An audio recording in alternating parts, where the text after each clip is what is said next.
Baruch Hashem, it is day number 263 of our daily study of Rambam, Sefer, HaMitzvos.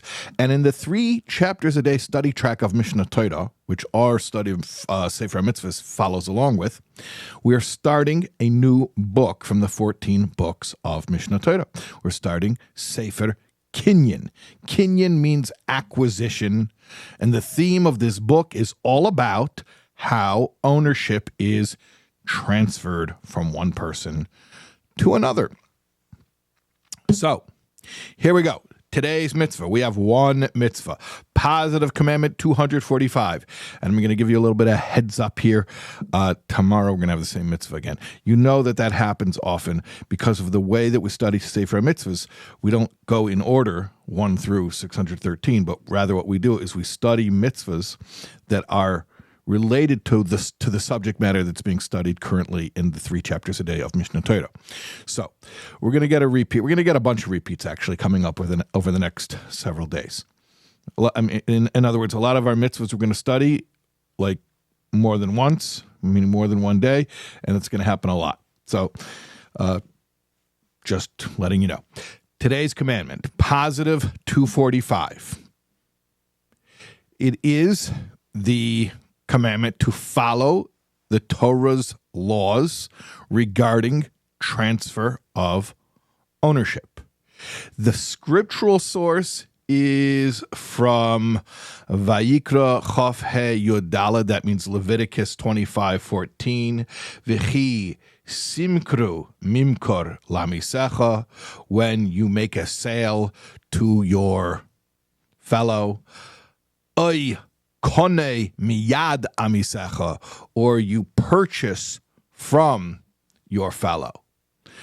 The rest of the verse says, don't cheat them or swindle them, which actually becomes the source for another mitzvah that I'm not going to get into right now because we're going to learn about it, God willing, in the coming days. But you follow that. When you sell to or you purchase, and you hear what it says, Konoi miyad amisecha, when you purchase from the hand.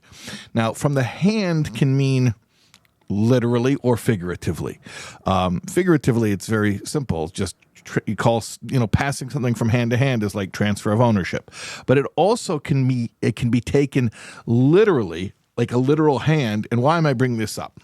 Because one of the ways in which transfer of ownership occurs, if we're talking about movable items, is literally by taking it, picking it up, and giving it into somebody else's hand.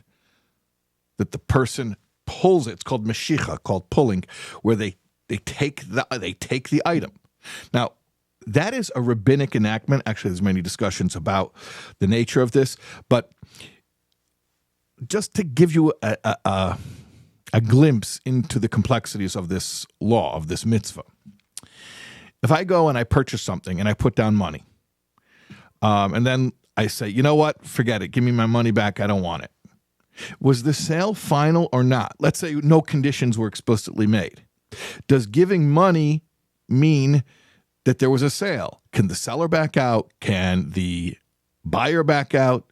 So that's the nature of the laws that we're studying right now in the 3 chapters a day of Mishnah Torah. I didn't even mention it.